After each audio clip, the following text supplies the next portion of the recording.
Well, several times, too loud. Several times at the executive meeting, we've talked about involving Rotary in the town more and involving Rotarians in some projects that we might do. And so I put on my thinking cap and I tried to think of some things that we might do in the community that would involve not only groups in the community, but more Rotarians. And not necessarily money makers. These are not meant to make money. These are just meant to be a service to the community. Mostly break even, like it wouldn't cost us anything. I guess the one thing that I thought that made me think about it most was when we decided to spend $400 to do this little deal for the Filipinos, which I'm not opposed to, by the way. In fact, I think I even seconded the motion. But the thing about it is that it's sort of anti what we do. We're just giving money to somebody else to do our job for us, instead of us getting involved in something. I think I would have sooner seen the $400 we spent on us sponsoring a basketball tournament for the Filipinos or something like that, where we actually had to get involved, where we had to organize it, we had to, do the stuff, and, which, over a 3-day period would include an awful lot of us, because even if we just have to have 1 or 2 people on there each hour or so, it's going to take a lot of Rotarians to do it. And it's not a big deal, but it does show that we're involved in the community, whereas giving the $400 to somebody else to do our job down at the Legion just seemed to me to be, the opposite of what we should be doing. We should be putting it on, if anything, and asking somebody else for the $400. No, but if we're going to be a service club, we should do some servicing. Anyway, I started thinking about some things we could do other than something like a basketball tournament, which I think would be a great idea, because if you've ever been to one of their tournaments, I think it includes every Filipino in town by the time they're finished, and about half of the Filipinos from the city as well. Everybody was complaining that they had to pay $400 a day for the gymnasium, and one of the Filipinos said, well, that's only about $5 a piece, for a 2-day tournament. It only cost them $5 because that's how many are involved. Like, it's not like there's only 20 people up there playing.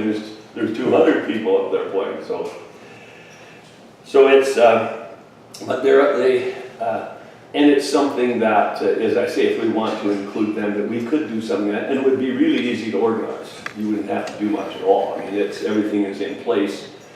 And the other thing is that I think it's with Dave's pushing, but we've now got the school as part of our, like the press is part of our membership, a corporate membership, and maybe we should start using them a little bit. And even if they don't come to the meetings, maybe we could start getting them involved in something to do with Rotary. And one of the things that I had in mind, which would involve people at the school, and we've got lots of school teachers in our club anyway, so they could get involved in this as well, and it's what I'm calling an academic Olympics. There's other names for it, but I see a lot of these things are going on now. I just after I made this up, I was listening on TV, and they now have one with computers where they set up a program, and the students come and they try to either break into the program or set up a situation whereby nobody can break into their program. And it's a whole weekend's work. And they were showing the teams, and they were working like crazy to do this kind of thing. So, and in some of the cases, like our adventures series, the people stay with Rotarians and so on. But in most of the cases where they have these academic Olympics, they actually sleep at the school. They just just throw down mats on the floor. Everybody brings a sleeping bag. They draw the curtain across, you know, and the guys sleep on one side and the girls sleep on the other. And it works. Like, that's what we did twice when we went to the Calgary Stampede. We just went into a gym and we just drew the curtain and there was like 500 of us, I think, in the gym. You didn't get much sleep. There was always somebody snoring, but that doesn't matter to the kids. The only people that worried about it were the supervisors. But so if you had something like that at the school, you'd have to get the school on board, of course. But just to give you an idea of academic Olympics is, and it can be anything. I'm not saying that the ideas I'm giving you are something that you would have to do. People would have to get together and think about something that would really challenge kids to do it. And they would have an Olympic team, each Rotary club or each co-op. It depends on how you want to work. We could go to all the co-ops in the country and say, will you sponsor a team to the Olympics? It would cost you $200 that for the whole weekend. They'd send 4 kids from each co-op in the area. Or it could be like the Adventure Series and actually have a Rotary Club sponsor a group. Anyway, some ideas. Get a room like this or bigger if you could, and just map out a grid, like a maze on the floor, almost where you can't see it. So you just take masking tape and mark out a maze on the floor. You visualize that all right? Just a maze where you could walk through the maze. And if you didn't have a blindfold on, you could walk through it very easily. But we're going to put a blindfold on this one of the team members. And the other team member has to get them through this maze with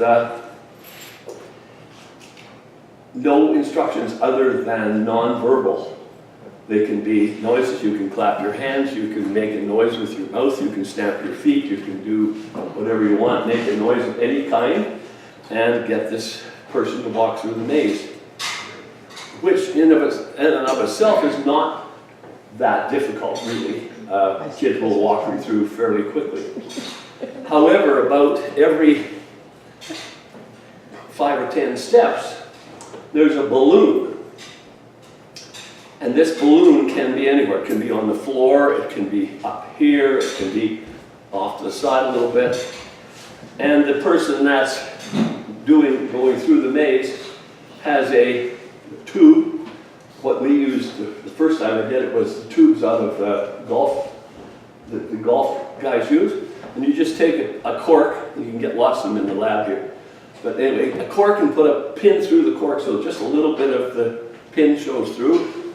Put a little bit of foolscap around it, tape it on there, push it into the cork, and you've got a blowgun. Okay? So these guys, they take the blowgun, they walk around with the blowgun. When they get to a certain spot, then the person has to tell them to lift the thing up, they have to tell them to turn around, they have to tell them to lift it up, and then they have to tell them when to shoot and break this balloon. So there's six of these balloons around, 8 or 10, you can do whatever you want. But so you can imagine now you've got a lot of different sounds that you have to make. And there's a penalty for going outside the thing, and there's a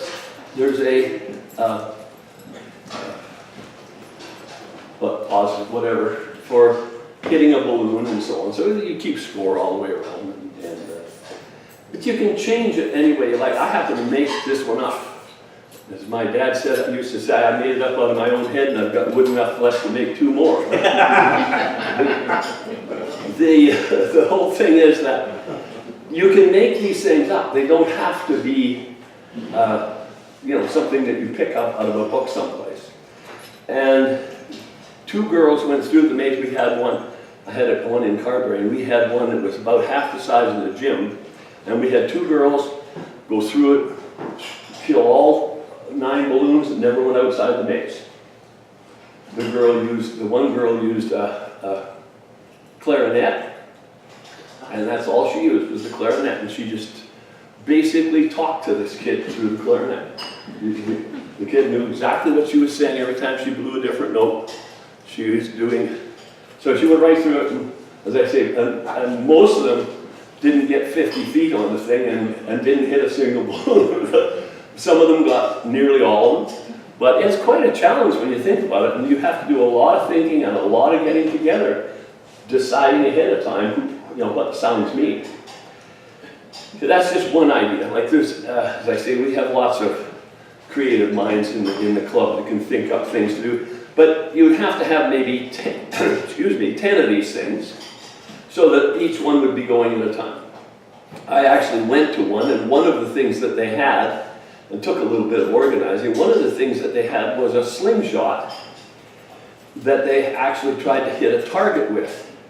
And to make it a little more creative, they had, the slingshot was made out of the rubber tubing that you have in a hospital.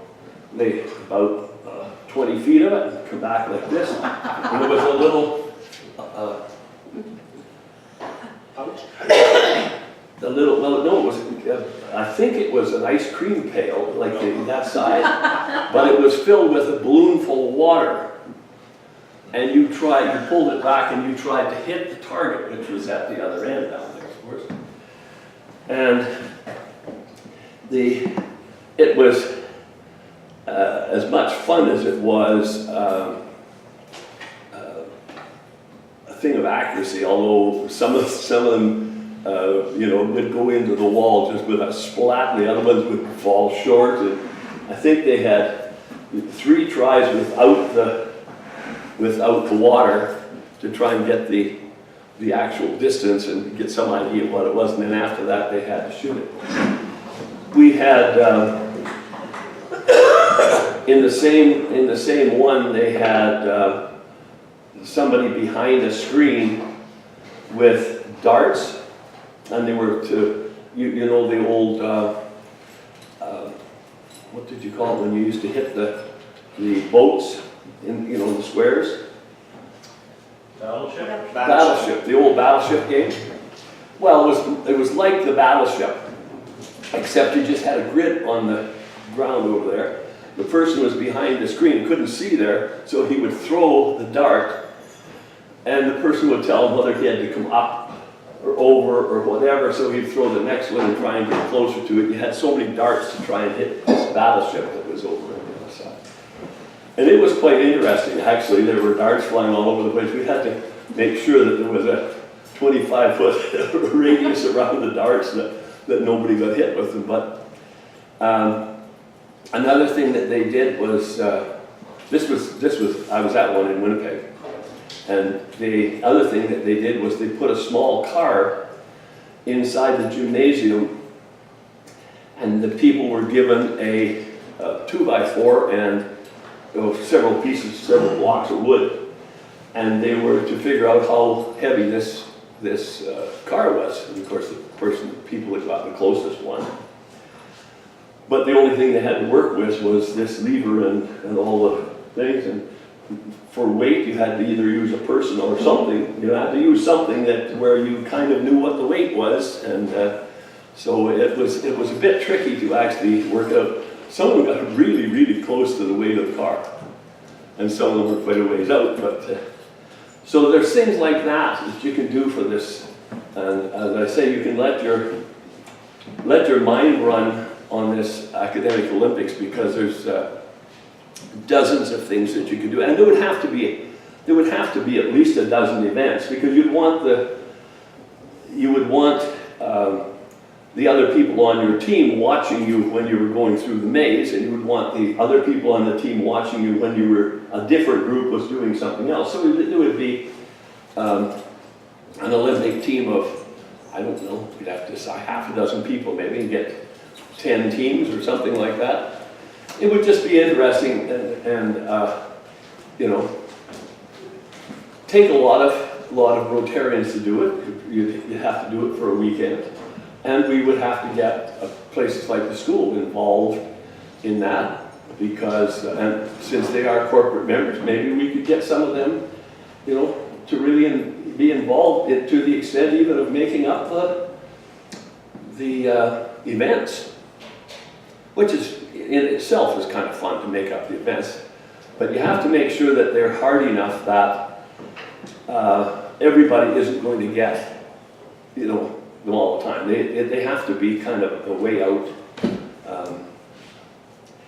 The other thing that was a fad for a while, and I haven't heard of any doing it recently, but, and I even have a program that I wrote to do it once, and we never did get it done. But it was, we're into this literacy thing with Rotary, and I think it would be a good thing to do it as part of that, as our contribution to the literacy thing. And that is just, it's, you can call it whatever you like, basically just write a story. Again, there's lots of computers in the school. You would have to limit it to as many computers as you could get. Each person would have to have a workstation. But what I foresaw the thing working about the light was on Friday night,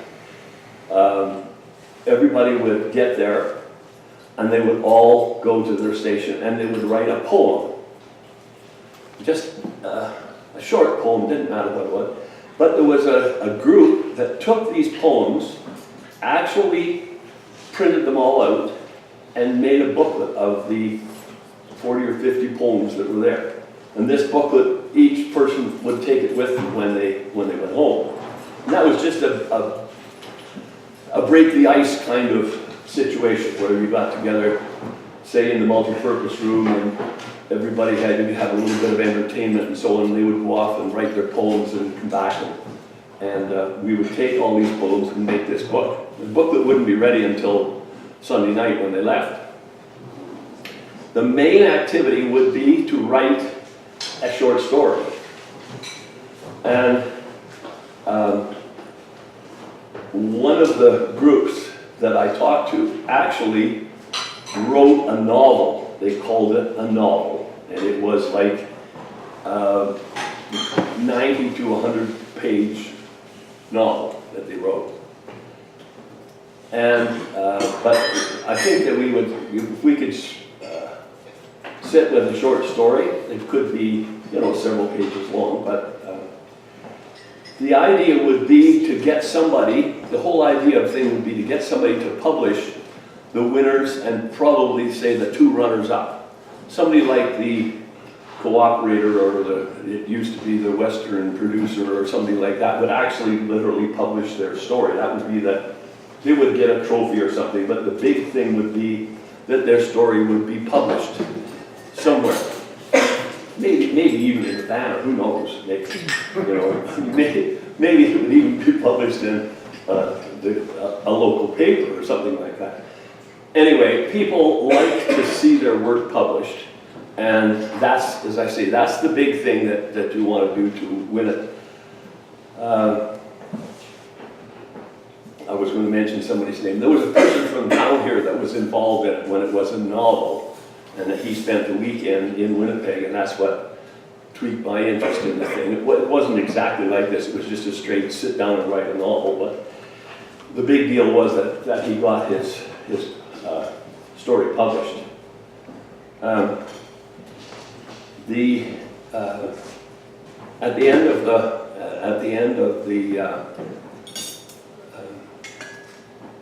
of the weekend, they would all sleep in the gym. By the way, that was the idea.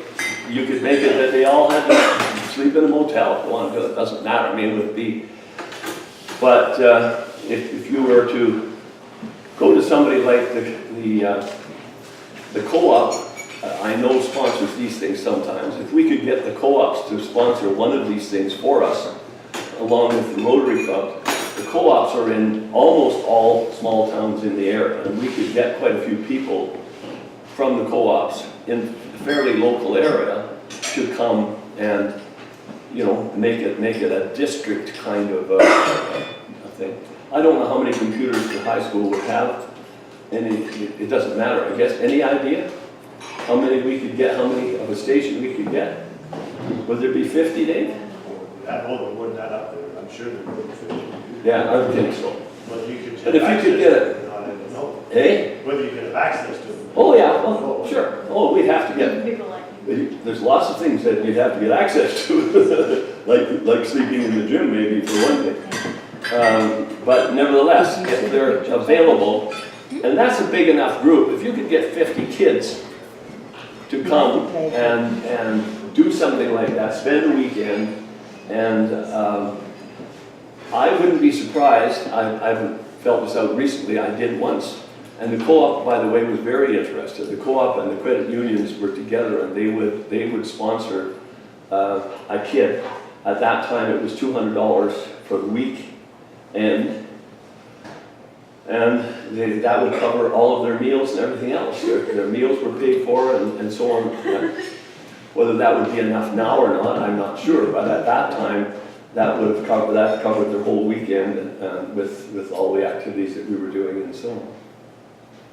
But you can see the kind of thing that I was talking about. I won't go into any more detail because you can think as many as I can. But there's lots of sporting activities, there's lots of intellectual kind of activities that we could get involved in that wouldn't cost the club a lot of money. In fact, they would basically be break-even activities. They wouldn't necessarily break even. They may make a little bit, they may lose a little bit, but we would aim for break even when we're doing them. But they would get people in the club involved in the different activities. And any one of these activities, whether it's the basketball or either of the other two, we would have to get almost the whole club involved in some form or another, almost like the Rotary auction. We'd have to get a schedule. You may not have to put in more than a couple of hours, but people would have to get involved because we'd have to have people supervising, we'd have to have people helping out with the events and so on and so forth. Any questions? How long ago are you talking about these events at the park? Oh, 20 years? 20? Only? Well, I went in to visit a friend in the city and I saw one of them in there since I quit teaching. But a couple of them were before that. The one that I actually organized myself was in Carberry, which was about 25 years ago that I left there. So. You talk about the literary part of it, video production might be easier for the kids and more appealing, and they all have their own phones. Absolutely. Their equipment, or whatever, so yeah. I think we could adjust, update, whatever, that kind of thing. The concept is could be the same, of what you're suggesting. Absolutely. In fact, when I was at St. Rose, they did one like that on the weekend. And they produced a half-hour video by the end of the time the weekend was out. And they had to share equipment at that time because we only had 6 sets of equipment and I think there was 30 people. And each one of them produced a half-hour program at the end of the weekend. I'm thinking that, cell phones and whatnot might be part of the problem. I started teaching chess to some 8 and 9-year-olds on my school bus. They don't have phones yet. I got a crowd around me in the morning.